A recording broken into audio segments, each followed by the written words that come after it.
الحمدللہ رب العالمین والعاقبۃ للمتقین والصلاة والسلام علی سید الانبیاء والمرسلین اما بعد فاعوذ باللہ من الشیطان الرجیم بسم اللہ الرحمن الرحیم فصل لربک وانحر صدق اللہ مولانا العلی العظیم۔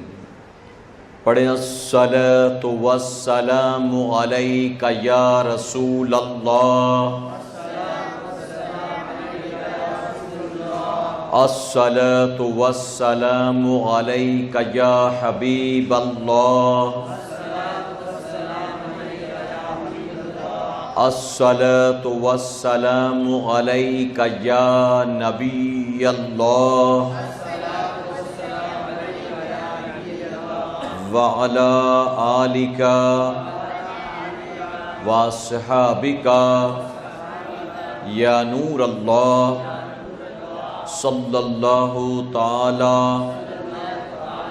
علیہ وسلم۔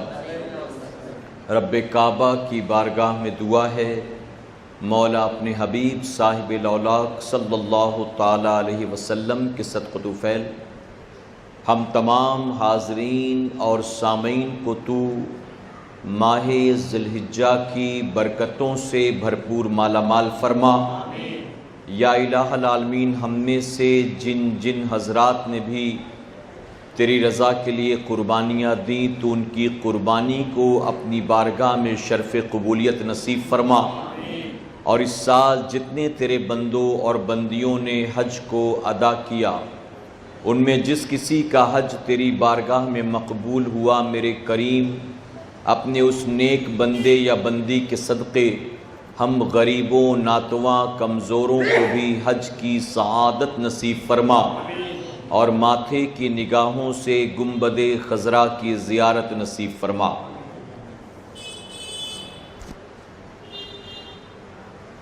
بے خطر کود پڑا آتش نمرود میں عشق، بے خطر کود پڑا آتش نمرود میں عشق، عقل تھی محو تماشائے لب بام ابھی، اور آج بھی ہو جو ابراہیم سا ایماں پیدا، آج بھی ہو جو ابراہیم سا ایماں پیدا، آگ کر سکتی ہے انداز گلستاں پیدا۔ اور بہت خوب کہا شاعر مشرق ڈاکٹر اقبال نے، آگ ہے اولاد ابراہیم ہے نمرود ہے۔ آج جو برما کے حالات ہیں، جو سیریا کے حالات ہیں، جو فلسطین و غازہ کے حالات ہیں، آج جو عراق کے حالات ہیں، آج جو کشمیر کے حالات ہیں، امت مسلمہ پر ٹوٹتے ہوئے ظلم و جبر کے پہاڑ کو پیش نظر رکھ کر شاعر مشرق نے کہا تھا، آگ ہے اولاد ابراہیم ہے نمرود ہے، آگ ہے اولاد ابراہیم ہے نمرود ہے، پھر کسی کو کیا کسی کا انتہا مقصود ہے۔ میرے پیارے آقا علیہ الصلاۃ والتسلیم کے پیارے دیوانوں، پچھلے سال ماہ ذی الحجہ میں نے آپ کے سامنے سیدنا ابراہیم علیہ السلام کے واقعات اور ان کی سوانح طیبہ کو بیان کرنے کی کوشش کی تھی۔ اسی ضمن میں نے آپ کی ولادت سے لے کر نار نمرود میں آپ کا ڈالا جانا، اور پھر وہاں سے اللہ کی عطا سے خیر و عافیت کے ساتھ نکل کر ہجرت کرنا، اسے 2 ہفتے مسلسل بیان کیا تھا، اور آج بھی وہ میری تقریر سنی دعوت اسلامی کے یوٹیوب چینل پر پارٹ 1 اور پارٹ 2 کی شکل میں موجود ہے۔ اس کے بعد سال بھر اس کے آگے بیان کرنے کا موقع نہ ملا، یعنی اس موضوع پر بیان کا موقع نہ مل سکا۔ ماہ ذی الحجہ میں آج پھر انشاءاللہ میں سیدنا ابراہیم علیہ السلام کی سوانح اور آپ کی حیات طیبہ کے حوالے سے کچھ اہم گوشے آپ کے سامنے پیش کرنے کی کوشش کروں گا۔ آج انشاءاللہ اس ضمن میں تیسرا بیان ہوگا ابراہیم علیہ السلام کی ہجرت سے لے کر آپ کے بیٹے اسماعیل علیہ السلام کی قربانی تک اور اس کے بعد زندگی رہی تو اگلے ہفتے انشاءاللہ چوتھا حصہ میں آپ کے سامنے بیان کروں گا، جس میں خانہ کعبہ کی تعمیر سے لے کر ابراہیم علیہ السلام کے اس دنیا سے بظاہر پردہ کرنے کے واقعات موجود ہوں گے۔ میرے پیارے آقا علیہ الصلاۃ والتسلیم کے پیردیوانوں، ابراہیم علیہ السلام کو اللہ رب العزت نے حضور اکرم صلی اللہ علیہ وسلم کے بعد تمام انبیاء میں سب سے بڑا مقام عطا فرمایا ہے، یعنی 1,24,000 40,000 کم و بیش انبیاء میں سب سے بلند مقام ہمارے اور آپ کے پیارے آقا جناب محمد رسول اللہ صلی اللہ تعالی علیہ وسلم کا ہے، اور آپ کے بعد سیدنا ابراہیم علیہ السلام کے درجات کو اللہ نے بلند فرمایا ہے۔ ابراہیم علیہ السلام کی ولادت سے پہلے اور ابراہیم علیہ السلام کی ولادت کے بعد آپ کا بچپن ہو، آپ کی جوانی ہو، آپ کا بڑھاپا ہو، جب بے اولاد تھے اس وقت اور جب اولاد ہوئی اس وقت، اگر دیکھیں تو آپ کو پتہ چلے گا کہ پوری زندگی کو اللہ نے امتحانات سے گھیرے رکھا ہے۔ ابراہیم خلیل اللہ کو قدم قدم پر امتحان دینا پڑتا ہے۔ ولادت سے پہلے امتحان سے گزارا گیا، ولادت کے بعد امتحان سے گزارا گیا، نار نمرود میں ڈالا گیا، یہ بھی ایک امتحان تھا۔ بڑھاپے میں اللہ نے ایک بیٹا دیا اور دینے کے بعد حکم دیا کہ لے جاؤ فلاں مقام پر اپنی بیوی اور اپنے بیٹے کو چھوڑ دو، یہ بھی امتحان تھا۔ اور اس کے بعد جب بچہ بڑا ہوا، چلنے پھرنے کے لائق ہوا، تو رب نے حکم دیا کہ ابراہیم اب میری رضا کے لیے اپنے اسی بیٹے کی گردن پر چھری چلاؤ، اس کو ذبح کر دو، یہ بھی ایک امتحان تھا۔ تو گویا آپ کی پوری زندگی امتحانات سے گھری ہوئی تھی، لیکن چونکہ اللہ کے خلیل تھے، ہر امتحان میں آپ ثابت قدم رہے، اور اللہ کی عطا سے اللہ نے ہر امتحان میں اپنے خلیل کو کامیابی عطا فرمایا ہے۔ میرے پیارے آقا علیہ الصلاۃ والتسلیم کے پیردیوانوں، جب نار نمرود سے آپ نکلے صحیح سلامت، تو نکلنے کے بعد آپ نے نمرودیوں کے سامنے تبلیغ دین فرمایا ہے، لیکن آپ کی بات پر کوئی بھی کان دھرنے والا نہیں تھا۔ آپ کا من اٹھ گیا وہاں سے، اور آپ نے فوراً یہ طے کر لیا کہ اب میں یہاں رہنے والا نہیں ہوں۔ آپ اپنے ساتھ حضرت لوط علیہ السلام کو لیتے ہیں، جو آپ کے رشتے کے اعتبار سے بھتیجے لگتے تھے، اور انہیں اپنے ساتھ لے کر آپ ہجرت کر کے ہیران کی سرزمین کی طرف چل پڑے۔ فرمایا گیا ہیران میں آپ کے چچا ہاران رہتے تھے، آپ نے ان کے گھر جا کر پناہ لی، یعنی ان کے گھر جا کر آپ مہمان بنے۔ یہاں نمرود کے حوالے سے روایتوں میں آتا ہے کہ اللہ تبارک تعالیٰ نے 3 مرتبہ تقریباً فرشتے کو بھیجا تاکہ فرشتے کے ذریعے نمرود کو ہدایت دی جائے، راہ راست پر لایا جائے۔ فرشتے نے آ کر بار بار نمرود سے کہا کہ اللہ تبارک تعالیٰ وعدہ کرتا ہے کہ اگر تو توبہ کر کے اللہ پر ایمان لائے تو تجھے جان کی امان بھی ملے گی، تیرا تخت و تاج بھی سلامت رہے گا، تیری حکومت و منصب و مقام بھی سلامت رہے گا، صرف شرط یہ ہے کہ تو توبہ کر کے اللہ پر ایمان لا۔ تو نمرود کہنے لگا کہ کسی اللہ پر ایمان لانے کی کیا ضرورت ہے، اس وقت تو میں ہی کائنات کا رب ہوں معاذ اللہ، میں ہی ان کا خالق ہوں معاذ اللہ، میں ہی ان کا مالک ہوں معاذ اللہ۔ یعنی وہ اپنی خدائی کے دعوے سے نہ ہٹا، اور بار بار جو ہے اس نے فرشتے کی دعوت پر انکار کیا اور اسلام قبول نہیں فرمایا۔ فرمایا گیا ابراہیم علیہ السلام آپ اپنے چچا ہاران کے گھر ٹھہرے۔ چند دنوں کے بعد آپ کے چچا نے اپنی بڑی ہی نیک اور پرہیزگار بیٹی حضرت سارہ رضی اللہ تعالیٰ سے ابراہیم علیہ السلام کا نکاح کرا دیا۔ اب ابراہیم علیہ السلام چونکہ اللہ کے نبی ہیں، آپ نے ہیران کی سرزمین پر بھی تبلیغ دین کا کام جاری رکھا، جس کی وجہ سے لوگ بیزار ہو گئے، اور لوگوں نے آپ کے چچا ہاران کو آ کر شکایت کرنی شروع کر دی کہ ابراہیم ہمارے باپ دادا کے دین کو چھوڑنے کی بات کرتا ہے، ابراہیم کسی نئے خدا کی طرف بلاتا ہے، ابراہیم ہمیں بتوں کا سجدہ کرنے سے روکتا ہے، چاند سورج کی پوجا کرنے سے روکتا ہے، میرے پیارے آقا علیہ الصلوۃ والتسلیم کے پیروانوں، آپ کے چچا ہاران نے کہا اے ابراہیم تو تبلیغ دین چھوڑ دے، جس طرح سے یہ لوگ اپنی زندگی گزارتے ہیں ان کو ان کے حال پر چھوڑ دے، تو انہیں پریشان نہ کیا کر، تو انہیں تنگ نہ کیا کر۔ ابراہیم علیہ السلام نے جواب دے دیا کہ ہرگز ہرگز میں تبلیغ دین سے پیچھے نہیں ہٹ سکتا ہوں، اللہ نے جو مجھے دعوت کا کام دے کر بھیجا ہے مجھے وہ کام ہر صورت میں کرنا ہے، کوئی راضی ہو کہ ناراض ہو مجھے اس کی پرواہ نہیں ہے، بلکہ مجھے تو اپنے مشن کو اللہ کی رضا کے لیے لے کر آگے بڑھنا ہے۔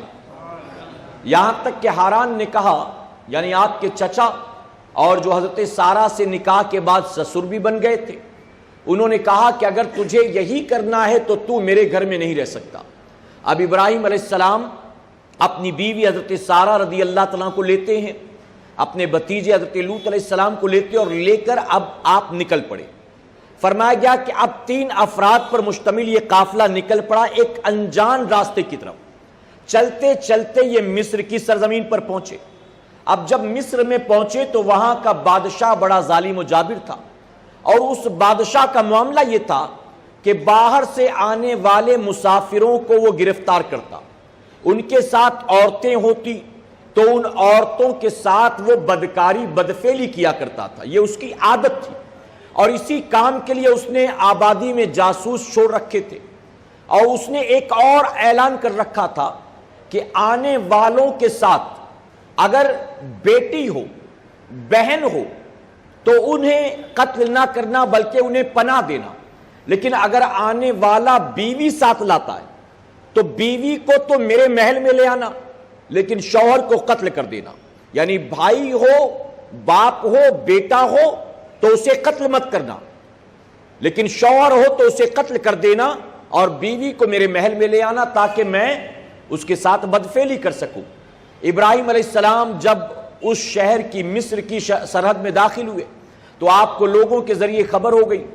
آپ نے فوراً حضرت سارہ رضی اللہ تعالیٰ سے کہا کہ سارہ، جب تم سے کوئی پوچھے کہ تمہارا مجھ سے کیا رشتہ ہے تو تم یہ نہ بتانا کہ میں تمہارا شوہر ہوں، بلکہ تم یہ کہہ دینا کہ میں تمہارا بھائی ہوں اور تم میری بہن ہو، میں تمہارا بھائی ہوں اور تم میری بہن ہو۔ اب یہاں پر صوفیہ نے لکھا کہ ابراہیم علیہ السلام نے جو یہ کہا تو اس پر کوئی یہ الزام نہ لگائے کہ معاذ اللہ اللہ کے خلیل نے اپنی جان بچانے کے لیے جھوٹ بولا، بلکہ ان کا یہ کہنا بھی جھوٹ نہیں تھا، اس کی وجہ کہ دنیاوی رشتے کے اعتبار سے وہ میاں بیوی تھے لیکن دینی رشتے کے اعتبار سے تو وہ بھائی بہن ہوا کرتے تھے۔ بتائیے ہے کہ نہیں؟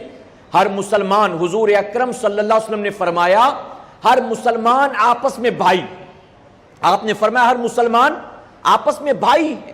تو اب ایسی صورت میں آپ کہیں گے یہ میرے سسر صاحب ہیں کہ میرے بھائی ہیں، یہ میرے والد صاحب ہیں کہ میرے بھائی ہیں، یہ میرے چچا ہیں کہ میرے بھائی ہیں، تو دینی اعتبار سے تو سارے مسلمان آپس میں بھائی بہن ہیں، انسانی اعتبار سے تو دنیا کے سارے انسان آپس میں بھائی بہن ہیں، کیونکہ کسی بھی مذہب کے ماننے والے ہوں سب تو آدم علیہ السلام کی اولاد ہیں، سب تو ماں حوا کی اولاد ہیں، تو انسانی اعتبار سے تو سارے کے سارے انسان آپس میں بھائی بہن ہیں۔ دینی اعتبار سے ہماری اپنی بیوی بھی ہماری بہن ہے، دینی اعتبار سے ہمارا باپ بھی ہمارا بھائی ہے، دینی اعتبار سے ہمارا چچا ماموں خالو پھوپھا بھی ہمارا بھائی ہے، دینی اعتبار سے۔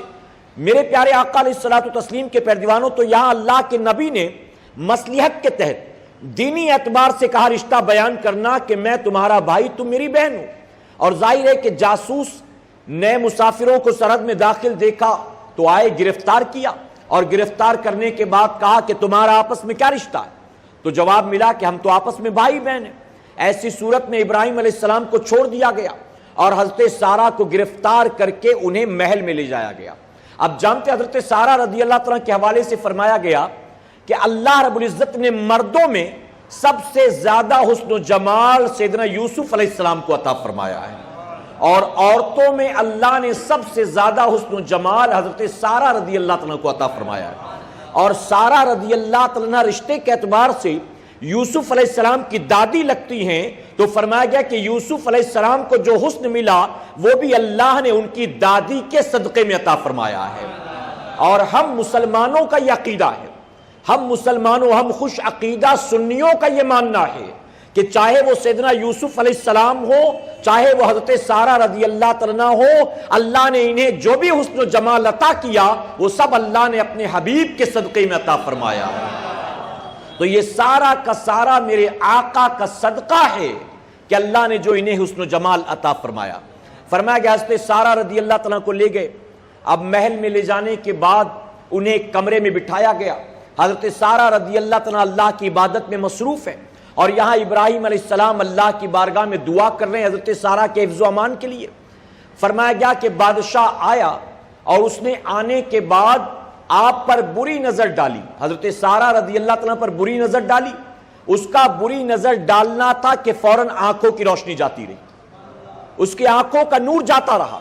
اب وہ سمجھ گیا کہ آنے والی عورت کوئی معمولی نہیں ہے، اب تک محل میں سینکڑوں ہزاروں آئیں، میں نے جو ان کے ساتھ چاہا کیا، لیکن یہ کوئی معمولی عورت معلوم نہیں دیتی۔ اس نے فوراً معافی تلافی کرنی شروع کر دی، مجھ سے بہت بڑی بھول ہو گئی، مجھے معاف کر دو، میں اپنی بدنیتی سے توبہ کرتا ہوں، میں وعدہ کرتا ہوں کہ تمہیں ہاتھ نہیں لگاؤں گا۔ حضرت سارہ نے دعا کی کہ اللہ اس کی آنکھوں کو نور دے دے، ورنہ اس کے فوجی دیکھیں گے کہ اس کا یہ حال ہے تو پتہ نہیں وہ میرے ساتھ کیا سلوک کریں گے، وہ سمجھیں گے کہ میں نے اس کی آنکھوں کی روشنی کو چھینا ہے، اے اللہ اس کو شفا عطا فرما۔ فرمایا کہ اللہ نے اس کی آنکھ میں روشنی پیدا کر دی۔ حضرت سارہ کی دعا کی برکت سے آنکھ میں نور آ گیا۔ اب جب روشنی آ گئی تو پھر بدنیتی سے آگے بڑھتا ہے۔ اب اللہ نے اور تیزی سے اس کی پکڑ کی، زمین پر گرا، تڑپنے لگ گیا، پھر معافی تلافی کرتا ہے۔ حضرت سارہ نے دعا کی، اللہ نے پھر شفا عطا کر دی۔ اب تیسری بار بھی آگے بڑھتا ہے، آپ کی طرف آگے بڑھنا تھا، پھر اللہ نے اس کی گرفت کی، زمین پر گرا، تڑپنے لگ گیا، معافی تلافی کی۔ حضرت سارہ نے اللہ کی بارگاہ میں دعا کی، اللہ نے تیسری بار بھی شفا عطا فرما دیا۔ اور جانتے ہیں صرف یہی معاملہ نہیں تھا، بلکہ فرمایا کہ حضرت سارہ رضی اللہ عنہا اس مصر کے بادشاہ کے محل کے اندر موجود تھی۔ ابراہیم علیہ السلام سرحد کے پاس موجود تھے، لیکن ابراہیم علیہ السلام اور حضرت سارہ کے درمیان جتنے پردے تھے اللہ نے وہ سارے پردے اٹھا دیے تھے، اور اللہ کے خلیل وہیں بیٹھے بیٹھے حضرت سارہ کو دیکھ رہے تھے، اور حضرت سارہ رضی اللہ عنہا اس محل کے کمرے میں بیٹھے بیٹھے ابراہیم علیہ السلام کو دیکھ رہی تھی۔ یعنی وہ ایک دوسرے کی نظروں سے بھی پوشیدہ نہیں تھے، سارا معاملہ ان کی آنکھوں کے سامنے تھا، سارے پردے اللہ نے اٹھا دیے تھے۔ میرے پیارے آقا علیہ الصلوۃ والتسلیم کے پہلوانوں ذرا سوچیں کہ بیوی تکلیف میں ہو تو اللہ تبارک تعالیٰ خلیل کے لیے درمیان میں موجود سارے حائل پردے ہٹا دیتا ہے کہ میرے خلیل تو یہیں بیٹھے بیٹھے اپنی بیوی کے حال کو دیکھ لے۔ یہ نہ سمجھنا کہ ہم نے اسے یوں ہی چھوڑ دیا ہے، یہ نہ سمجھنا کہ اس وقت اس کا کوئی حامی اور مددگار نہیں ہے۔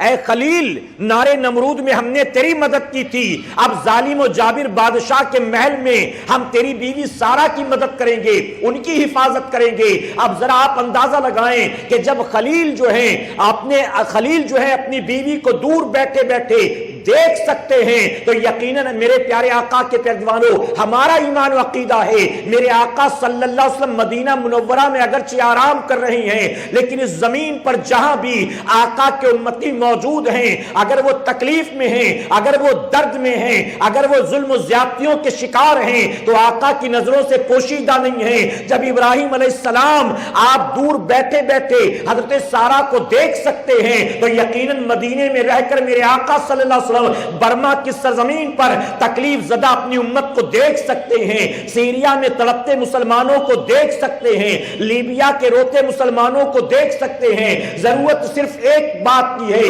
اور جانتے ہیں وہ کیا ہے، یقیناً ہمارا ایمان و عقیدہ ہے وہ رب جس نے 313 نہتے مجاہدین کی میدان بدر میں مدد کی تھی، اگر آج ہم بھی اپنے سارے رشتے کو دنیا سے توڑ کر اپنی لو کو اللہ کی جانب لگا دیں، ہم اللہ سے اپنے رشتے کو مضبوط کر لیں، ہم اللہ کی بارگاہ میں سچے دل سے توبہ کر لیں، تو میں یقین کے ساتھ کہتا ہوں ہزاروں کی فوج میدان بدر میں اتری تھی اور مکے کے کافروں کو بھاگنے کا راستہ نہیں ملا تھا، آج بھی اللہ کے فرشتے آسمان سے اتریں گے اور برما کے ظالموں کو بھاگنے کا راستہ نہیں ملے گا انشاءاللہ۔ بس ضرورت اس بات کی ہے ہم اپنے رشتے کو، ہم اپنے تعلق کو اپنے رب کے ساتھ مضبوط کریں۔ ہم نے تو فجر کی نماز کو چھوڑ دیا، ہم نے تو ظہر کی فکر کرنا چھوڑ دیا، ہم نے تو عصر مغرب اور عشاء کی فکر کرنا چھوڑ دیا، ہمیں تو ڈی جے لگانے میں مزہ آتا ہے، ہمیں تو اذان سننے میں مزہ نہیں آتا، ہمیں تو گانا سننے میں مزہ آتا ہے،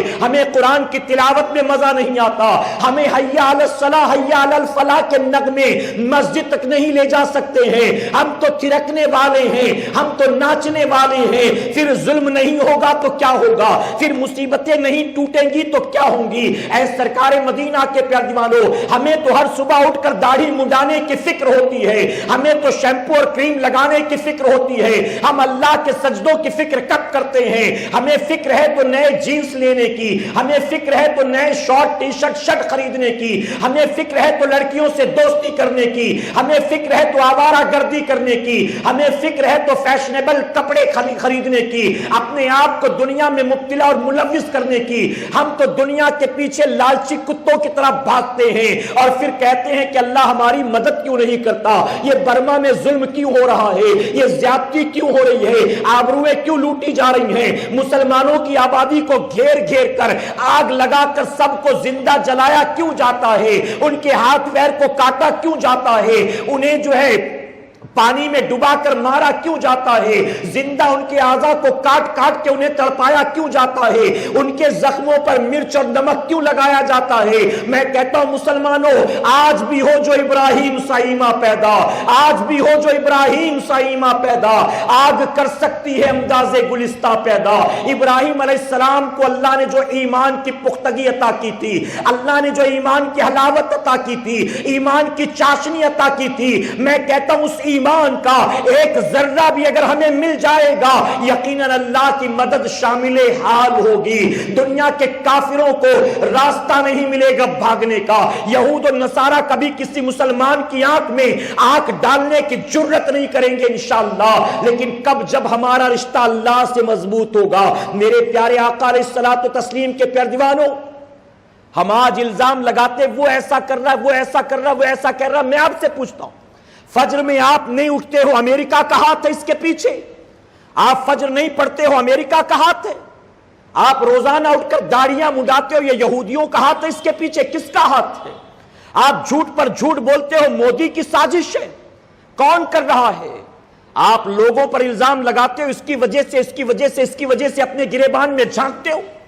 ہم نے امیدیں لگایا سعودی مدد کرے گا، ترکی مدد کرے گا، انڈونیشیا مدد کرے گا، ملیشیا مدد کرے گا۔ میں کہتا ہوں دنیا کے ملکوں اور ملک کے بادشاہوں سے ہم نے امیدیں وابستہ کی کہ یہ مدد کریں گے، یو این مدد کرے گا، امریکہ مدد کرے گا، انڈیا مدد کرے گا، بنگلہ دیش مدد کرے گا، پاکستان مدد کرے گا۔ کاش ہم نے یہ نہ سوچا ہوتا یہ دنیا کی قوتیں مدد کریں نہ کرے، اگر ہم ڈٹ جاتے کہ اللہ مدد کرے گا اور اللہ ہماری مدد کے لیے کافی ہے، اور ہم دنیا کے سامنے ہاتھ نہ پھیلاتے، اللہ کی بارگاہ میں دعا کے لیے ہاتھ اٹھاتے، تو میں ذمہ داری سے کہتا ہوں اگر ہم نے اللہ کی بارگاہ میں سچے دل سے دعا کی ہوتی تو آج جو تصویریں ہماری آنکھوں کے سامنے ہیں یہ تصویریں ہماری آنکھوں کے سامنے نہ ہوتی، بلکہ جیسے ہندوستان میں آج ہم خوشحال ہیں اسی طرح برما کا مسلمان بھی خوشحال نظر آتا۔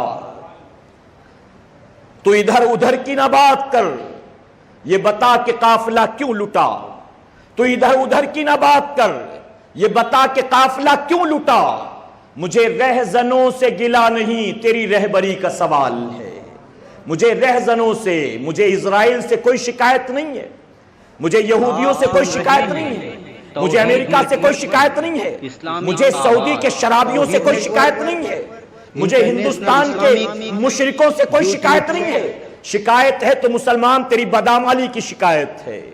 اپنے گریبان میں جھانک، کس منہ سے مدد کی امید کرتا ہے، کس منہ سے تو اللہ کی بارگاہ میں دعائیں کرتا ہے، درخواست کرتا ہے۔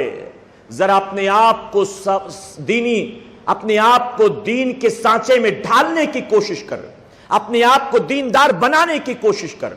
حضرت سارہ کی اللہ نے حفاظت فرمائی، فرمایا گیا مصر کے بادشاہ کو احساس ہوا اپنی غلطی کا، اس نے تحفے کے طور پر اپنی بیٹی، بعض لوگوں نے بیٹی لکھا، بعض لوگوں نے خادمہ لکھا، یا بعض لوگوں نے لکھا کہ حضرت حاضرہ یہ بھی ایک بابرکت خاتون تھی، نیک خاتون تھی، جسے پہلے گرفتار کر کے لایا گیا تھا اسی صورت میں، اور وہ بادشاہ انہیں بھی ہاتھ نہ لگا سکا تھا، تو اس نے انہیں محل میں رکھا تھا ادب اور احترام کے ساتھ۔ تو الگ الگ روایتیں ملتی، حضرت حاضرہ کو بطور تحفہ حضرت سارہ رضی اللہ تعالیٰ کے حوالے کیا اور کہا بہت سارے انعام و اکرام دیے، زیورات دیے، کپڑے دیے، کھانے پینے کا سامان دیا اور بہت ادب کے ساتھ روانہ کیا۔ حضرت سارہ رضی اللہ تعالیٰ دوبارہ پہنچے حضرت ابراہیم علیہ السلام کے پاس۔ اب 4 لوگوں پر مشتمل یہ قافلہ نکلا۔ فرمایا گیا مصر سے سفر کرتے کرتے اللہ کے خلیل کا یہ قافلہ فلسطین کی سرزمین پر پہنچا ہے۔ فلسطین جو انبیاء کی سرزمین ہے، جو صوفیاء کی سرزمین ہے، جو اولیاء کی سرزمین ہے، جہاں ابراہیم خلیل اللہ آئے ہیں، اسماعیل ذبیح اللہ آئے ہیں، اسحاق علیہ السلام آئے ہیں، یہ انبیاء کی زمین تھی۔ فرمایا گیا فلسطین والوں نے ابراہیم علیہ السلام کا خیر مقدم کیا، کھلے دل کے ساتھ ان کا استقبال کیا، ان کے منصب و مقام کے اعتبار سے ان کی عزت کی، احترام کیا، اپنی زمینیں دی، مویشی دیے۔ ابراہیم علیہ السلام نے مکان بنایا، اطمینان سے رہنے لگے۔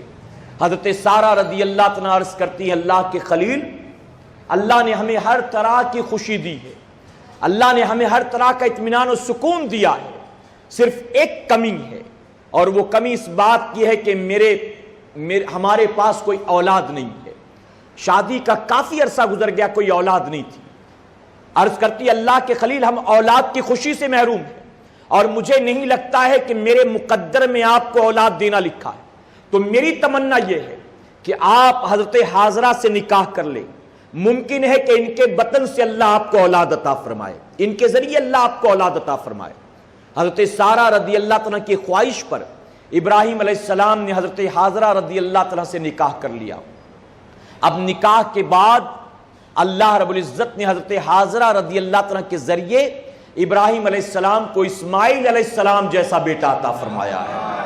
اسماعیل علیہ السلام، میرے پیارے آقا علیہ الصلوۃ والتسلیم کے پیروانوں، بچے کی ولادت سے پہلے اللہ نے وعدہ کیا تھا ابراہیم ہم تمہیں صبر والا بیٹا عطا کریں گے، ہم تمہیں حلم والا بیٹا عطا کریں گے، ہم تمہیں بردباری والا بیٹا عطا کریں گے، ہم تمہیں نیک صالح بیٹا عطا کریں گے، ہم تمہیں وہ بیٹا دیں گے کہ وہ صابر بھی ہوگا اور میرا نبی بھی ہوگا۔ نبی بھی ابراہیم علیہ السلام سے اللہ نے وعدہ کیا۔ اب اسماعیل علیہ السلام کی ولادت ہوئی۔ فرمایا گیا ابراہیم علیہ السلام بچے کی ولادت کے بعد بہت خوش ہوئے، گھر میں خوشی کا ماحول، لیکن کبھی کبھی حضرت سارہ رضی اللہ عنہ کو یہ لگتا کہ اولاد کی وجہ سے ابراہیم علیہ السلام مجھ سے کچھ کٹ گئے اور حضرت حاضرہ سے اور بچے سے زیادہ قریب ہو گئے۔ حضرت سارہ کو ایسا محسوس ہونے لگا۔ فرمایا گیا حضرت سارہ رضی اللہ عنہ نے اللہ کی بارگاہ میں دعا کی کہ اللہ میں چاہتی ہوں کہ تو ان کے درمیان جدائی ڈال دے تاکہ ابراہیم صرف میرے بن کر رہے۔ آپ نے دعا کی۔ مختلف روایتیں ملتی ہیں، ایگزیکٹ الفاظ نہیں بلکہ مفہوم میں آپ کو بیان کرتا ہوں۔ فرمایا گیا ابراہیم علیہ السلام کو اللہ نے حکم دیا ابراہیم اپنے بیٹے اسماعیل اور حاضرہ کو لے جاؤ اور فلاں مقام پر لے جا کر انہیں چھوڑ دو۔ ابراہیم علیہ السلام اللہ کے حکم پر اپنی بیوی حضرت حاضرہ رضی اللہ عنہ کو اور دودھ پیتے بچے حضرت اسماعیل علیہ السلام کو لیتے۔ آپ نے تھوڑا سا پانی لیا، کچھ کھجوریں لی، اپنی اونٹنی لی، اور اس کے بعد اللہ نے جس جگہ کی نشاندہی بتائی تھی اس راستے پر چل پڑے۔ میرے پیارے آقا علیہ الصلوۃ والتسلیم کے پیروانوں، آج جہاں زمزم کا کنواں، آج جہاں خانہ کعبہ ہے، جہاں مکہ معظمہ ہے، اس وقت وہاں کچھ بھی نہیں تھا۔ ایک بالکل اوپن گراؤنڈ تھا، ایک کھلا میدان تھا، اس کے درمیان میں ایک درخت تھا۔ اللہ تبارک تعالیٰ نے وہیں لے جا کر چھوڑنے کا حکم دیا تھا۔ ابراہیم علیہ السلام سفر کرتے کرتے کرتے کرتے وہاں پہنچے، اور پہنچ کر اس درخت کے نیچے حضرت حاضرہ رضی اللہ عنہ کو حضرت اسماعیل کو بٹھایا، اور اس کے بعد پانی اور کھجوریں ان کے حوالے کی، اور بنا کچھ کہے آپ دوبارہ پلٹ گئے فلسطین کے لیے۔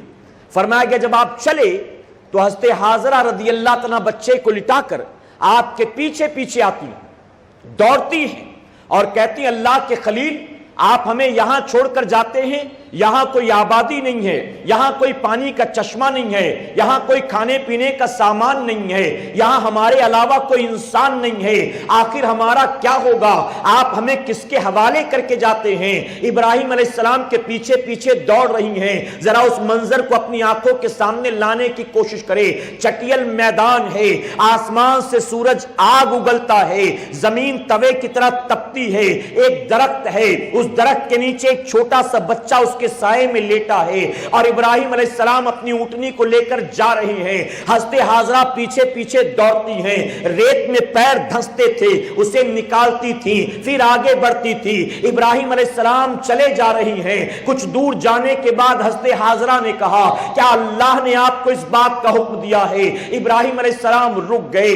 آپ فرماتے، ہاں ہاں اللہ نے مجھے اس بات کا حکم دیا ہے، یہ میں اپنی مرضی سے نہیں کرتا، اللہ نے مجھے اس بات کا حکم دیا ہے۔ اب یہ سننا تھا۔ حضرت ہاجرہ رک جاتی ہیں، اب بھاگنا دوڑنا ختم ہو گیا۔ آپ جواب دیتی ہیں، اے اللہ کے خلیل، اگر اللہ نے آپ کو اس بات کا حکم دیا ہے آپ جائیں، مجھے آپ سے کوئی شکایت نہیں ہے، مجھے اللہ کی ذات پر یقین ہے، اللہ ہمیں ضائع نہیں فرمائے گا، اگر اللہ کا حکم ہے تو آپ جائیں۔ ابراہیم علیہ السلام اطمینان سے آگے بڑھتے ہیں۔ حضرت ہاجرہ واپس آتی ہیں، اپنے بچے کو گود میں لے کر بیٹھ گئیں۔ میرے پیارے آقا علیہ الصلوۃ والتسلیم کے پیارے دیوانوں، آپ اندازہ لگائیں کتنا یقین تھا اللہ کی ذات پر۔ یہاں کوئی کھانے پینے کا سامان بھی نہیں ہے، ہمارے سوا دوسرا کوئی انسان بھی نہیں ہے، پانی ہے بہت تھوڑا ہے، کھجوریں ہیں بہت تھوڑی ہیں، میں تھوڑا کھا پی کر تو گزارا چند دنوں تک کر لوں گی، لیکن اس کے بعد کیا ہوگا؟ حضرت ہاجرہ نے بالکل پرواہ نہ کی، بلکہ اللہ کی ذات پر یقین تھا، اگر اللہ نے اپنے خلیل کو حکم دیا ہے ہمیں یہاں چھوڑنے کا، ہمیں وہ ضائع نہیں فرمائے گا۔ فرمایا گیا وہ رک گئی۔ اس کے بعد ابراہیم علیہ السلام آگے بڑھتے ہیں، اتنا دور چلے گئے کہ اب اس مقام اور آپ کے درمیان ایک ٹیلا آ گیا، تو اس طرف رک کر اللہ کی بارگاہ میں دعا کرتے ہیں، اے اللہ ایک کھلے میدان میں اپنی اولاد کو چھوڑ کر آ رہا ہوں، اے اللہ اس زمین کو آباد فرما دے، اسے شاد و آباد فرما دے، اے اللہ تو ان کی حفاظت کرنا۔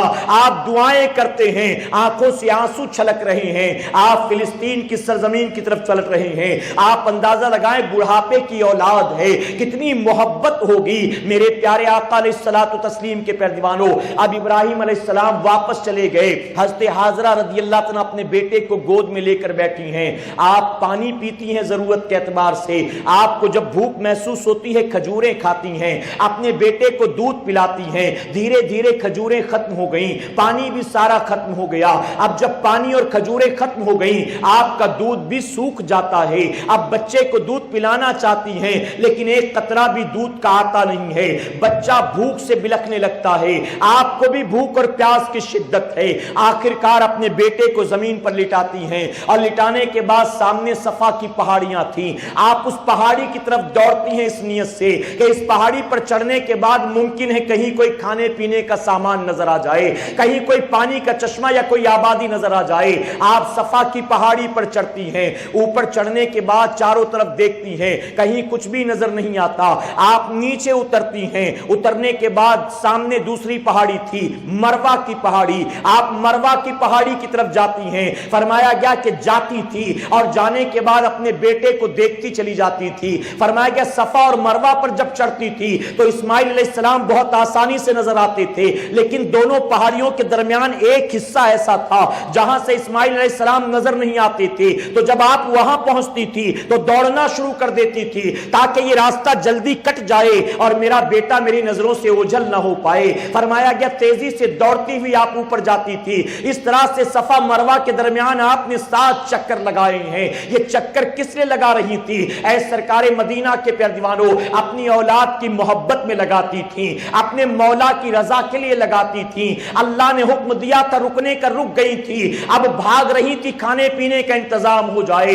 اللہ کو حضرت ہاجرہ کی ادا اتنی پسند آ گئی، اتنی پسند آ گئی، حاجیوں کے لیے لازم قرار دے دیا گیا کہ قیامت تک حاجی تیرا حج اس وقت تک مکمل نہیں ہوگا جب تک کہ میری بندی ہاجرہ کی طرح تو بھی صفا مروا کے درمیان دوڑ نہ لے، چکر نہ لگا لے۔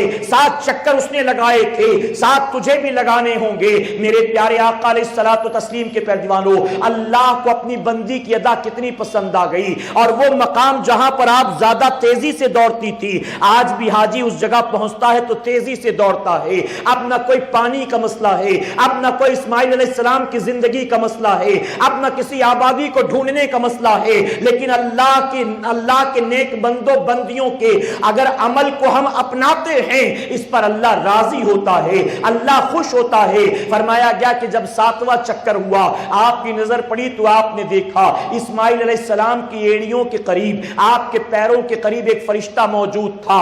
آپ فرشتے کو دیکھتی ہیں تو تیزی سے بھاگتی ہوئی وہاں گئی۔ آپ نے دیکھا کہ جہاں پر آپ کا بیٹا اسماعیل اپنی ایڑیوں کو رگڑ رہا تھا، فرشتے نے وہاں پر اپنا پر مارا تھا، اور اس پر مارنے کی وجہ سے پانی کا چشمہ جاری ہو گیا تھا۔ جب پانی کا چشمہ جاری ہو گیا، حضرت حاضرہ رضی اللہ عنہا فوراً اس کو سمیٹنا شروع کر دیتی ہیں، اس کے آس پاس ریت جمع کرنا شروع کر دیتی ہیں۔ حضور اکرم صلی اللہ علیہ وسلم فرماتے ہیں اللہ رحم فرمائے حضرت حاضرہ پر، اگر آپ نے زمزم کہہ کے اس پانی کو روکا نہ ہوتا، زمزم سے مراد رک جا، ٹھہر جا، ٹھہر جا، آپ نے سوچا بہ جائے گا تو ہم پیئیں گے کیسے، اس لیے آپ نے روکنے کی کوشش کی۔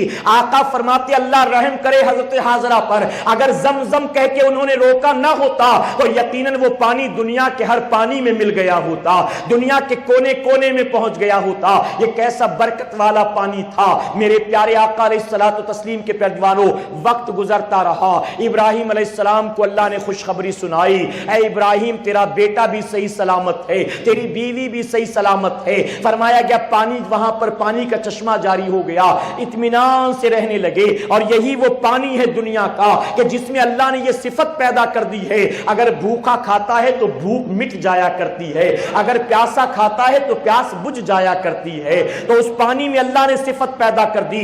اب ماں بیٹے دونوں اسی پانی کو پیتے تھے، جس کے ذریعے بھوک بھی مٹ جاتی تھی، پیاس بھی بجھ جاتی تھی۔ اس وقت عرب کے تجارتی قافلے جب نکلتے تھے صحرا سے تو وہ پانی کا چشمہ تلاش کرنے کے لیے ایک اونچائی کے ٹیلے پر چڑھتے تھے، اور وہ دیکھتے تھے جہاں آسمان پر پرندے ان کو نظر آتے تھے، وہ سمجھ جاتے کہ جہاں پرندے موجود ہیں نیچے یقیناً پانی کا چشمہ ہوگا۔ اس طرح سے ایک قافلہ جا رہا تھا، انہوں نے دیکھا ایک مقام پر پرندے جو ہے آسمان پر اڑتے ہیں، فوراً وہ لوگ وہاں پہنچے تو وہاں جا کر دیکھا زمزم کا کنواں موجود ہے، ایک درخت ہے، اس کے نیچے ایک خاتون اور ایک بچہ ہے۔ ان لوگوں نے اجازت چاہی، اس کنویں کے مالک آپ ہیں، اجازت ہو تو ہم یہاں بس جائیں، ہمارے یہاں پانی نہیں ہے، یہاں پانی کا چشمہ ہے، اور یہ پانی بڑا میٹھا ہے، یہ پانی بڑا اچھا ہے، اجازت ہو تو ہم یہاں بس جائیں۔ حضرت حاضرہ رضی اللہ تعالیٰ نے اجازت دے دی۔ اب وہاں پر وہ لوگ بس جاتے ہیں۔ فرمایا گیا کہ اوپن گراؤنڈ میں چٹیل میدان میں چھوڑ کر گئے تھے،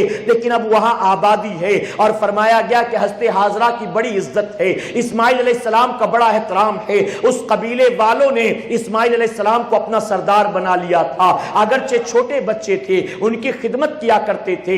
ابراہیم علیہ السلام کو اللہ نے خوشخبری دی۔ ابراہیم علیہ السلام اللہ سے اجازت لے کر اپنے بیٹے اسماعیل علیہ السلام سے ملنے آتے ہیں، آپ ملاقات کرنے آتے ہیں۔ فرمایا گیا حضرت سارہ سے آپ اجازت لیتے، اللہ کے حکم پر آتے تھے، اور طویل سفر طے کر کے یہاں پہنچتے تھے، اور آپ ملاقات کرتے، چند دن رہتے تھے، واپس جاتے تھے، اس کے کچھ عرصے کے بعد پھر آیا کرتے تھے۔ اس طرح سے آپ کا آنا جانا جاری رہا۔ میرے پیارے آقا علیہ الصلوۃ والتسلیم کے پیروانوں، اللہ تبارک تعالیٰ نے ابراہیم علیہ السلام کو اسماعیل علیہ السلام کو ذبح کرنے کا حکم دیا۔ تقریباً 7 سال کی عمر تھی اسماعیل علیہ السلام کی، اور بعض لوگوں نے 13 سال بھی عمر لکھا ہے۔ بہرحال 7 سال ہو یا 13 سال ہو، ابھی چھوٹے بچے تھے۔ اللہ رب العزت نے خواب کے ذریعے ابراہیم علیہ السلام کو حکم دیا اسماعیل علیہ السلام کو ذبح کرنے کا۔ میرے پیارے آقا کے پیروانوں، اب اس واقعے کو تفصیل سے میں بیان نہیں کرتا، کیونکہ اکثر آپ نے یہ واقعہ سنا ہوگا۔ بہرحال آپ نے خواب دیکھنے کے بعد یہ طے کر لیا، آپ نے فیصلہ کر لیا، مجھے اللہ کی راہ میں اونٹ نہیں اپنا اکلوتا بیٹا ذبح کرنا ہے۔ آپ حضرت حاضرہ رضی اللہ عنہ کے پاس آتے ہیں، آنے کے بعد کہا بیٹے کو تیار کر دو، آج مجھے اسے اپنے ساتھ لے کر جانا ہے۔ اب ابراہیم علیہ السلام اپنے بیٹے اسماعیل علیہ السلام کو صبح صبح تیار کر کے ساتھ لے جاتے ہیں۔ اسماعیل علیہ السلام بہت خوش تھے، آج ابا کے ساتھ باہر جانے کا موقع مل رہا ہے۔ آتے تھے ملاقات کر کے چلے جاتے تھے، آج ان کے ساتھ جانے کا موقع ملتا ہے۔ اسماعیل علیہ السلام بہت خوش تھے۔ حضرت حضرت حاجرہ بھی بہت خوش تھی. فرمایا گیا کہ ابراہیم علیہ السلام ذبح کرنے کی نیت سے جب لے کر مینا کی گھاٹیوں کی طرف چلے تو شیطان مردود سے دیکھا نہ گیا. فوراً اس نے ایک عورت کی شکل اختیار کی اور بھاگتا ہوا آیا حضرت حاجرہ رضی اللہ تعالیٰ کے پاس اور آ کر کہنے لگا حاجرہ آج بڑی صبح صبح باپ بیٹے دونوں سج دھج کر ساتھ ساتھ جاتے ہیں, کہاں کا ارادہ ہے؟ تو حضرت حاجرہ رضی اللہ تعالیٰ نے کہا کہ کسی بہت بڑی بارگاہ سے دعوت آئی ہے, اسی دعوت پر ابراہیم علیہ السلام اپنے بیٹے اسماعیل علیہ السلام کو لے کر جاتے. تو جانتے ہو شیطان مردود کیا کہنے لگا جو عورت کی شکل میں آیا تھا؟ کہنے لگا کہ اے حاجرہ تجھے خبر نہیں تیرے ساتھ ابراہیم نے دھوکہ کیا ہے معاذ اللہ, تجھ سے جھوٹ بولا ہے اللہ کے خلیل نے معاذ اللہ, کسی بارگاہ میں دعوت نہیں ملی بلکہ وہ تو اپنے بیٹے اسماعیل کو ذبح کرنے کے لیے لے گئے ہیں. حضرت حاجرہ رضی اللہ تعالیٰ کہنے لگی کیسی بات کرتی, ارے ابراہیم علیہ السلام جیسا شفیق باپ میں نے نہیں دیکھا. ابراہیم علیہ السلام اپنے بیٹے سے کتنی محبت کرتے, آتے ہیں تو سب سے پہلے اسے دیکھتے, جب تک رہتے ہیں ہر وقت اسے اپنے ساتھ رکھتے, جاتے ہیں تو سب سے آخر میں اسے دیکھتے ہیں. ان کا بیٹا ان کی آنکھوں کی ٹھنڈک ہے, وہ اپنے بیٹے سے اتنی محبت کرتے ہیں, آخر اپنے ایسے بیٹے کو ذبح کیوں کریں گے, اسے قتل کیوں کریں گے؟ تو اب مجبوراً شیطان مردود کو کہنا پڑا اپنی مرضی سے نہیں کرتے, اللہ نے حکم دیا ہے ذبح کرنے کا. اب جب اس نے یہ کہا کہ اللہ نے حکم دیا ہے تو حضرت حاجرہ فوراً کہنے لگی اگر تو جو کہتا ہے بات واقعی صحیح ہے تو سن لے, اگر اللہ نے حکم دیا ہے اسماعیل کو ذبح کرنے کا تو اللہ تبارک تعالیٰ نے ایک اسماعیل نہیں ایسے سینکڑوں اسماعیل دیے ہوتے تو اس کی رضا کے لیے میں اپنا ہر بیٹا قربان کرنے کو تیار ہوں. تو مجھے عورت نہیں شیطان معلوم دیتی. فوراً کہا لا حول ولا قوت الا باللہ. وہاں سے رفو چکر ہوا, دال نہ گلی. اب فرمایا گیا اب اس نے کیا کیا, ایک چھوٹے بچے کی شکل اختیار کی. چھوٹے بچے کی شکل اختیار کر کے اسماعیل علیہ السلام کے ساتھ ساتھ چلنے لگا. اور اسماعیل علیہ السلام کیسے چل رہے تھے جانتے ہو؟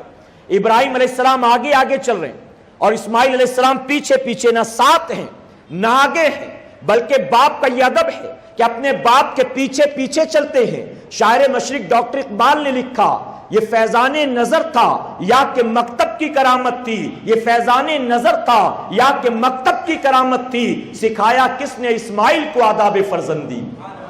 باپ کا ادب کہاں سے سیکھا تھا اسماعیل نے؟ تو پتہ چلا کہ ماں نیک ہو باپ نیک ہو اللہ اولاد بھی نیکوکار عطا فرماتا ہے.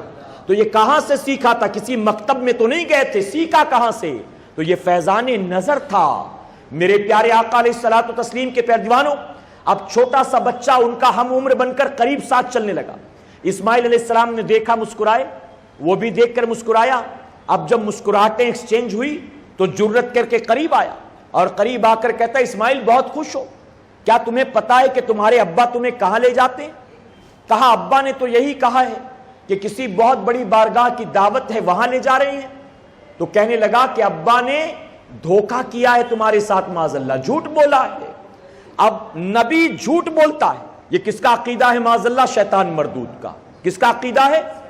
شیطان کا, کہ نبی جھوٹ بول سکتا ہے معاذ اللہ. نبی معصوم ہوا کرتے ہیں, جھوٹ بولنا حرام ہے, گناہ کبیرہ ہے. اور اگر کوئی کہے کہ نبی بھی جھوٹ بول سکتا ہے معاذ اللہ تو بتائیے وہ شیطان مردود ہے کہ نہیں؟ یہ مومن کا عقیدہ نہیں ہو سکتا. اب نبی کو جھوٹا کہنے والا شیطان ہے تو جس کا عقیدہ یہ ہے کہ اللہ بھی جھوٹ بول سکتا ہے وہ تو مہا شیطان ہے. وہ تو مہا شیطان ہے کہ وہ کتنا بڑا شیطان ہے کہ جو یہ عقیدہ رکھے کہ اللہ جھوٹ بول سکتا ہے معاذ اللہ. تو کہنے لگا کہ تمہارے ساتھ دھوکہ ہوا ہے, تمہارے والد نے تم سے جھوٹ بولا. کہنے لگا تو ایسا کیسے کہہ سکتا ہے, میرے والد جھوٹ کیوں بولیں گے؟ تو کہنے لگا کہ کہیں دعوت نہیں ہے بلکہ تمہارے ابا تمہیں ذبح کرنے لے جاتے ہیں. اسماعیل علیہ السلام کہنے لگے میرے والد جتنا مجھ سے محبت کرتے ہیں نا, تو نے اس طرح سے محبت کرنے والا کوئی باپ اب تک نہیں دیکھا ہوگا. میں نے اپنے والد کی کبھی دل آزاری نہیں کی, میں نے اپنے والد کی کبھی نافرمانی نہیں کی, میرے والد نے مجھے کبھی ڈانٹا نہیں, کبھی اف تک نہیں کہا. آج کیا وجہ ہے کہ وہ سیدھے ذبح کر دیں گے؟ تو اس پر شیطان مردود کو مجبوراً کہنا پڑا. اپنی مرضی سے ذبح نہیں کرتے بلکہ اللہ نے حکم دیا ہے ذبح کرنے کا. اسماعیل علیہ السلام فوراً پکار اٹھے, اگر تو جو کہتا ہے بات صحیح ہے تو چل ہمارے ساتھ چل, اپنی آنکھوں سے دیکھ لینا. اگر اللہ نے حکم دیا ہے ذبح کرنے کا تو تو دیکھنا, جب میرے باپ میری گردن پر چھری چلائیں گے میں اف تک بھی نہیں کروں گا انشاءاللہ. اب یہاں بھی اس کا داؤ نہ چلا لیکن پھر بھی ہار نہیں مانا. فرمایا کہ اب وہ ابراہیم علیہ السلام کے سامنے آ کر کھڑا ہو گیا, سفید لباس, سفید داڑھی, سفید بال, بالکل پیر بن کر, بالکل صوفی بن کر سامنے آ کر کھڑا ہو گیا. ابراہیم علیہ السلام نے دیکھا ایک ایسے شخص کو, رک گئے ادب سے. آپ رک گئے تو کہنے لگا ابراہیم مجھے بڑا تعجب ہے, محض ایک خواب کی وجہ سے اپنے بڑھاپے کے سہارے اکلوتے بیٹے کو ذبح کر دو گے؟ محض ایک خواب کی وجہ سے؟ خواب کی کوئی حقیقت ہوتی ہے؟ خواب کوئی معنی رکھتا ہے؟ ابراہیم علیہ السلام کہنے لگے بظاہر تو صوفی نظر آتا ہے لیکن حقیقت میں شیطان مردود معلوم دیتا ہے. ظالم تجھے معلوم نہیں, اللہ کے نبی کا خواب عام انسانوں کے خواب کی طرح نہیں ہوتا. اللہ کے نبی کا خواب وحی الہی ہوا کرتا ہے. تو جو میں نے خواب دیکھا ہے وہ محض معمولی خواب نہیں ہے, اللہ کا حکم ہے. اور تو لاکھ کوشش کر لے تو مجھے اس راستے سے ہٹا نہیں سکتا. میں اللہ کی رضا کے لیے اپنے بیٹے کو ذبح کر کے رہوں گا. آپ نے فوراً پڑھا لا حول ولا قوت الا باللہ. وہاں سے رفو چکر ہوا لیکن پھر بھی ہمت نہیں ہارا. 3 حربے ناکام ہوئے پھر بھی نہیں ہارا. جانتے ہو کیا کرتا ہے؟ اب آپ مینا کی وادیوں میں جب داخل ہونا چاہتے تھے, ایک راستہ جو تھا اس راستے میں ایک موٹا تازہ سانڈ بن کر بیٹھ گیا. اس راستے کو بلاک کر دیا, موٹا تازہ سانڈ بن کر بیٹھ گیا. سینگ ہلانے لگا, گرانے لگا. ابراہیم علیہ السلام رک گئے اپنے بیٹے کو لے کر کہ اب کہاں سے بڑھیں آگے, یہی تو راستہ تھا مینا کی گھاٹیوں میں جانے کا, جائیں کیسے؟ فوراً جبرائیل علیہ السلام آئے, یا ایک فرشتہ آیا, زمین سے 7 کنکریاں اٹھا کر دی اور کہا کہ یہ کنکریاں اللہ کا نام لے کر اس پر پھینکو, اس کی طرف مارو. فرمایا گیا ابراہیم علیہ السلام نے ایک ایک کر کے وہ کنکریاں ماری. اب کنکریاں لگتی جاتی تھی, وہ دبلا ہوتا چلا جاتا تھا, یہاں تک کہ 7ویں کنکری لگی تو ہوا بن کر وہ غائب ہو گیا. آپ آگے بڑھ گئے, دوسری جگہ پھر وہ آیا اسی طرح, تیسری جگہ پھر وہ آیا اسی طرح. اللہ کے نبی کنکری مارتے جاتے تھے, آگے بڑھتے چلے جاتے تھے. فرمایا گیا وہ 3 مقامات جہاں پر شیطان نے سانڈ کی شکل میں آ کر ابراہیم خلیل اللہ کو اللہ کی رضا والا کام کرنے سے روکا تھا. ابراہیم علیہ السلام نے جہاں کنکریاں ماری تھی, آج بھی حاجی جب جاتا ہے حج میں اس کو لازم قرار دے دیا گیا کہ تجھے بھی وہاں کنکریاں مارنی ہوگی. میں پوچھتا ہوں کہ آج وجہ کیا ہے کنکریاں مارنے کی؟ کل تو ابراہیم علیہ السلام کے سامنے شیطان مردود تھا, اللہ کی رضا والے کام سے روکتا تھا, اس لیے راستے سے ہٹانے کے لیے کنکری ماری گئی تھی. آج کنکریاں مارنے کی وجہ کیا ہے؟ میرے پیارے آقا کے پیروانوں, آج تو شیطان بھی بظاہر نظر نہیں آتا بلکہ ستون بنا دیا گیا ہے جس پر لاکھوں حاجی کنکری مارتے ہیں. میں کہتا ہوں آج کیوں مارتے ہو تو جواب ملے گا, راستہ روکا ایک بار تھا لیکن قیامت تک مارا جائے گا. اللہ کے نبی کی ادا کو قیامت تک زندہ رکھا جائے گا. اب جب بھی حاجی حج کے لیے جائے گا شیطان کو کنکری مارے گا, اللہ کے خلیل کی سنت کو زندہ کرے گا, شیطان مردود کو سزا دے گا. ہم کہتے کہاں ہیں وہ لوگ جو یہ کہتے ہیں کہ کافر کو بھی کافر نہیں کہنا چاہیے؟ ارے تم تو کافر کو کافر کہنے سے روکتے ہو, اور یہاں اللہ تبارک تعالیٰ نے اپنے دشمن کو قیامت تک مارنے کا حکم دیا ہے کہ تم اس کو مارو.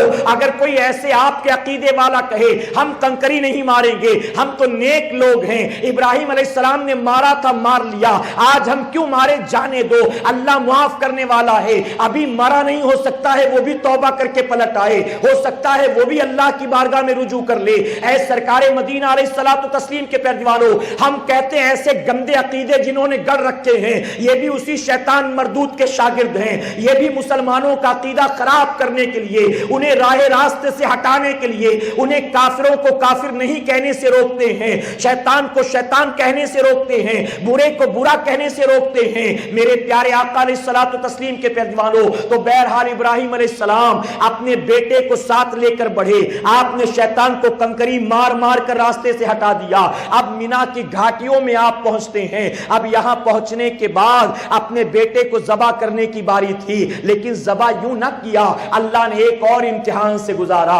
اللہ نے فرمایا ابراہیم اس سے پہلے کہ بیٹے کی گردن پر چھری چلاؤ اپنے بیٹے سے مشورہ کر لو, اپنے بیٹے کو بتا دو کہ کیا کرنے کا ارادہ ہے, یہاں لے کر کیوں آئے ہو. اللہ اکبر, کتنا سخت امتحان تھا. اگر کسی سے کہا جائے کہ تجھے اس کی گردن مارنا ہے, ساتھ چلتے چلتے اچانک حملہ کریں گردن مار دے, احساس بھی نہ ہو پتہ بھی نہ چلے کام ہو جائے. لیکن دشمن کو الرٹ کر کے پھر کہا جائے اب میں تجھے قتل کرنے والا ہوں, اب میں تجھے مارنے والا ہوں, تو ظاہر ہے کہ ایک جانور کو بھی ذبح کرنے سے پہلے اگر بتا دیا جائے کہ ہم تجھے ذبح کرنے والے ہیں تو وہ بھی چھٹپٹاتا ہے, وہ بھی اپنے آپ کو بچانے کی کوشش کرتا ہے. اب بتاؤ ابراہیم علیہ السلام کو یہ حکم دیا گیا ابراہیم اپنے بیٹے سے مشورہ کر لو, اب تم ذبح کرنے والے ہو مشورہ کر لو. کتنا سخت امتحان تھا. اللہ کے خلیل پیچھے نہیں ہٹتے. اے اللہ اب تک سارے امتحان میں میں ثابت قدم رہا, آج بھی پیچھے نہ ہٹوں گا. اپنے بیٹے سے کہتے اسماعیل جانتے ہو میں تمہیں یہاں کیوں لے کر آیا ہوں, اللہ نے مجھے حکم دیا ہے تمہیں ذبح کرنے کا, میں تمہیں ذبح کرنے کے لیے لے کر آیا ہوں. اب بتاؤ تمہاری کیا رائے ہے, اس میں تمہارا کیا مشورہ ہے. اسماعیل علیہ السلام نے جب سنا بھاگنا شروع نہیں کرتے, رونا شروع نہیں کرتے, اپنی جان کی پناہ اور امان نہیں مانگتے, بلکہ مسکرا کر کہتے ہیں ابا حضور جب اللہ کا حکم ہے تو مجھ سے مشورہ کرنے کی ضرورت کیا ہے. اللہ نے جو حکم دیا ہے آپ کر گزریں, انشاءاللہ آپ مجھے بھی اپنی طرح ثابت قدم پائیں گے, آپ مجھے صبر والا پائیں گے. اب یہاں صوفیہ نے کتنی پیاری بات لکھی جانتے ہو, لکھا کہ مشورہ کرنے کی ضرورت کیا تھی, اللہ نے کیوں حکم دیا مشورہ کرنے کا. تو فرمایا گیا اس کی وجہ یہ تھی کہ اللہ نے وعدہ کیا تھا ابراہیم میں تمہیں صبر والی اولاد عطا کروں گا. اب لے جاتے پٹک کر چھری چلا دیتے تو پتہ کیسے چلتا کہ صابر تھا کہ نہیں تھا, صبر کا امتحان کیسے ہوتا. تو معلوم ہوا کہ یہاں امتحان سے صرف باپ کو نہیں بیٹے اسماعیل کو بھی گزارا جا رہا تھا. آپ نے کہا میں تجھے ذبح کرنے والا ہوں, بیٹے نے کہا آپ مجھے صبر والا پائیں گے.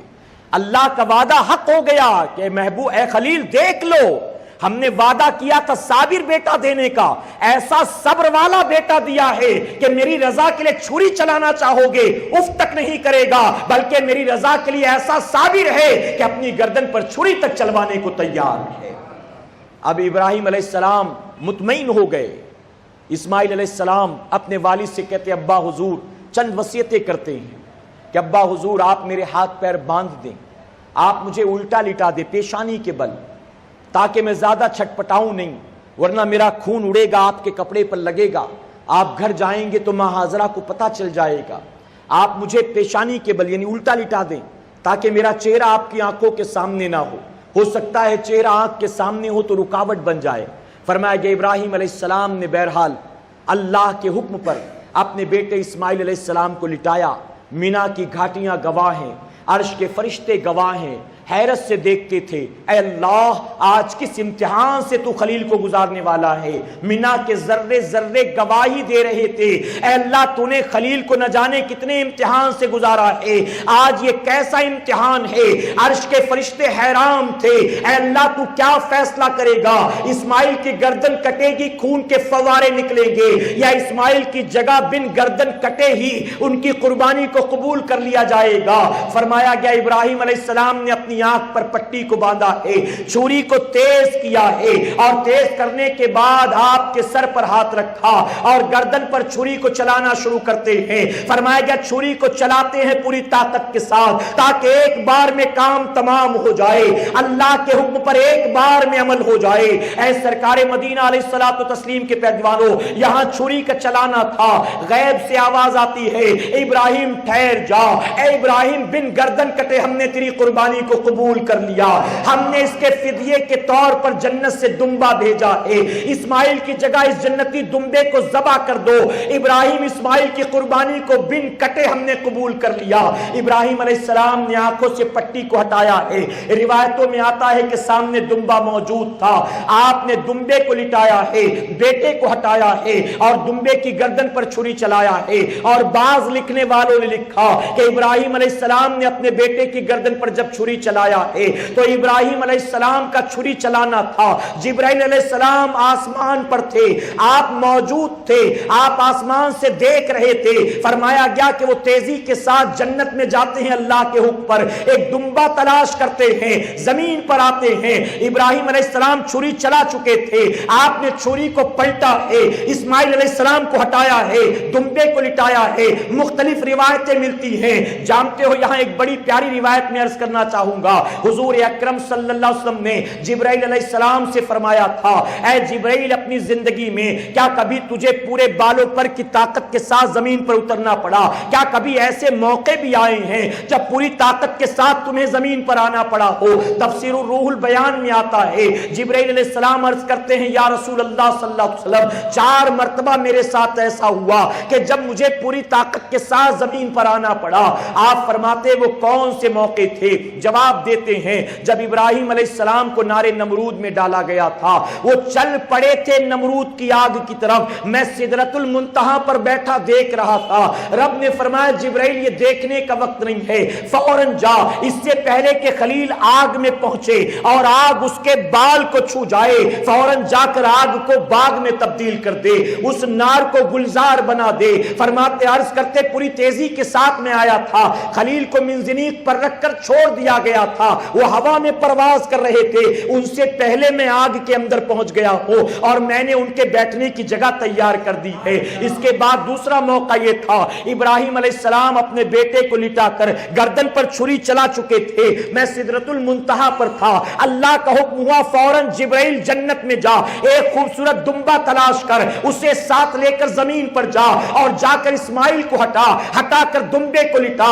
اسماعیل کی گردن پر چھری نہیں چلنی چاہیے بلکہ دمبا ذبح ہونا چاہیے۔ آپ اندازہ لگائیں کتنی برق رفتاری کے ساتھ جبرائیل گئے ہوں گے، کتنی برق رفتاری کے ساتھ جبرائیل آئے ہوں گے۔ تیسرا موقع عرض کرتے ہیں جب یوسف علیہ السلام کو ان کے بھائیوں نے کنویں میں پھینکا تھا، ان کے بھائیوں نے حسد کی بنیاد کنویں میں ڈالا تھا، ہم آسمان سے دیکھ رہے تھے، اللہ کا حکم ہوا کہ اس سے پہلے کہ میرا نبی زمین پر پہنچے، زمین کی اینٹیں اسے تکلیف پہنچائے، زمین کا کنویں کا پانی اور پتھر اسے نقصان پہنچائے، فوراً اندر پہنچو اور اسے اپنے پروں میں اٹھا لو۔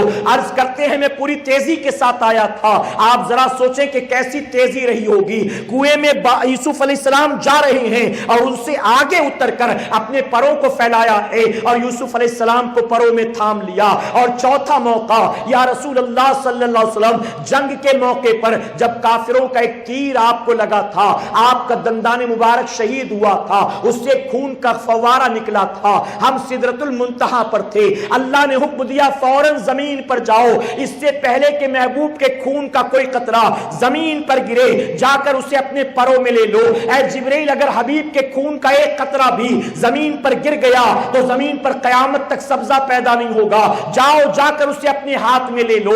عرض کرتے آقا اس وقت پوری تیزی کے ساتھ آیا تھا۔ یہ 4 موقع تھے میرے پیارے آقا علیہ الصلوۃ والتسلیم کے پیروانوں۔ بہرحال ابراہیم علیہ السلام نے اپنے رب کی رضا کے لیے اپنے اکلوتے بیٹے اسماعیل علیہ السلام کی قربانی پیش کی، اللہ نے اس قربانی کو ایسا پسند کیا، قیامت تک ہم ایمان والوں کے لیے، ہر مالک نصاب کے لیے قربانی کے ایام میں قربانی کرنا واجب ہے۔ میں نے ابراہیم علیہ السلام کی ہجرت سے لے کر قربانی تک کے واقعات آپ کے سامنے بیان کیے۔ اب قربانی ہو گئی، خانہ کعبہ کی تعمیر ہوئی اور اس کے بعد کئی ایسے واقعات ہیں جو امتحانات سے بھرے ہیں۔ اگلے ہفتے انشاءاللہ زندگی نے وفا کی اسی موضوع پر میں آپ کے سامنے خطاب کروں گا۔